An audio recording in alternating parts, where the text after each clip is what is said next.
Welcome back. Today we're going to go through a quick time tips on how to reduce your articulation wire from getting kinked or kicked off to the side.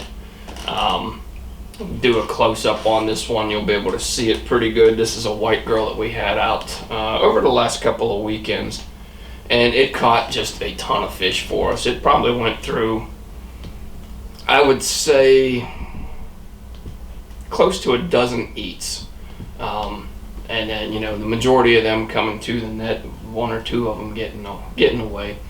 But I mean, it took a fair amount of abuse, and it stayed intact until the last fish, and it was a juvenile brown trout on this one. It was maybe in the 13 inch range, somewhere about that, and it hit the back hook, which is pretty typical for your juvenile fish. They'll wind up touching the back hook, and that's normally when you get these articulation wire kinks, which you can see right here. I'll hold this up. You can see that wire is just kicking off to the one side right there, and it's pretty well destroyed. It's pretty beat up.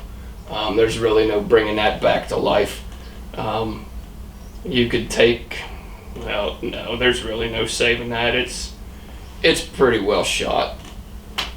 But the majority of the time when you get these eats on the back hook, it's not your real fish. It's not your 18 plus, your predatory fish. It's the juvenile fish, and mainly those damn pesky rainbows. Those are the ones, especially if you're swinging a lot of flies, which I hardly ever swing a fly. The only time that I'll really get close to it's when I'm on foot and I'm walking a run down. That's about the only time to where I'll really, at the end of your drift, inevitably you're going to wind up with some sort of a swing. And a lot of the times there, it seems to be when you'll pick up your rainbows. They eat a lot more on the swing than a brown trout does. Not to say that the browns don't. It's just, from what I've seen, the majority of the time it's the brown or the bows that will eat on that swing, as to where the browns are more so, in an attack mode than they are a more passive eat. I guess that would be the right way to put that. But anyhow, it can irritate the hell out of you. You spend all this time tying a fly, getting everything perfect. You get one fish on it, and then boom, next thing you know, it's destroyed. There's no getting that fly back like you can see on that one. You can tweak the wire a little bit to get it to swim somewhat normal, but there's really no coming back from it.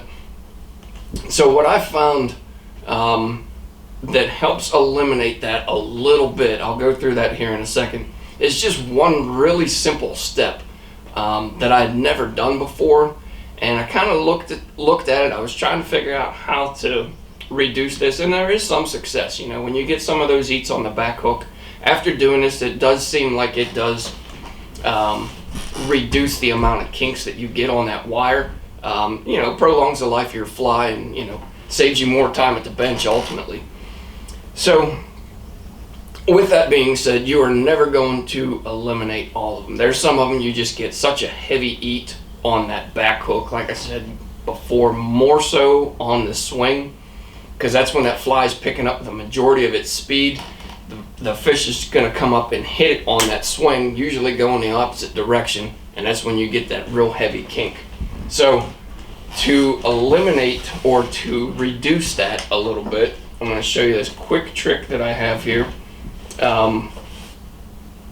When I'm tying in the articulation wire, these are just a couple of barrelies that I'm putting together here. So I figured I'd take the time and go through this. Now, as always, make sure that you get your wire running parallel. Everything looks pretty good right there. Everything's clean. And then have some thread on here as well. Usually a good place to start. So we'll get some thread on there.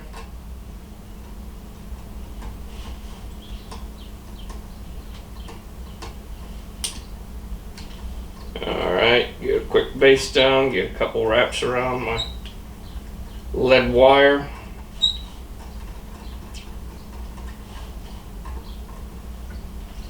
And then we're ready to tie this in. So what you're going to do with this, nothing new as far as tying this in as you always do it. Just going to set that in. Get a couple of loose wraps on there, adjust your beads. I'm a little bit long on that, so I want to pull that in a little tighter. I'm going to shorten that length out just slightly. Right there's how I want it.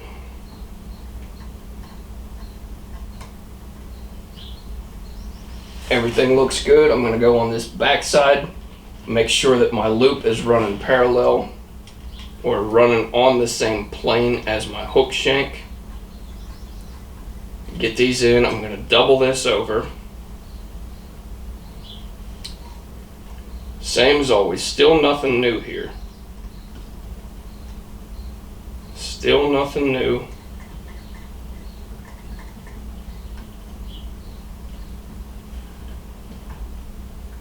Grab that end.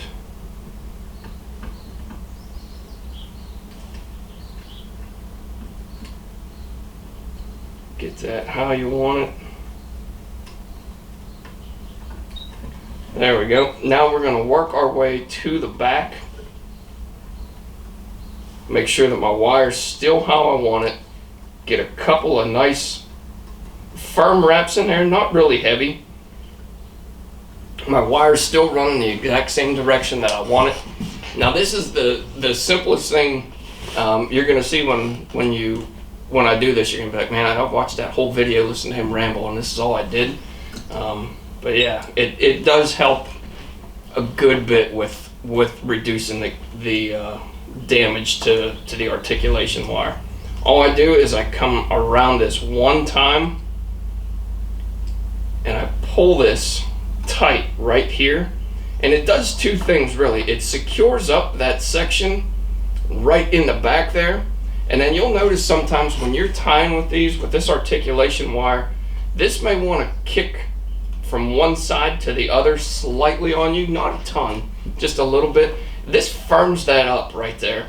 And then the only thing that I'll do after that is I'll come back and I'll make some extra secure wraps and work this up to the front and then tie this off. And that's all there is to it. One simple little step that seems to go a long way in helping out to prolong the life of your articulated streamers. Give it a shot. Let me know what you think. Send me some feedback. But I've had some good success, some positive results on this. But if there's any questions, shouldn't be. It's pretty straightforward. Pretty easy technique there. I'm not breaking any new ground by any means. But if you guys have any questions, comments, leave them with me. I'll get back to you as always. But thanks for watching, and we'll catch you Wednesday on the next fly.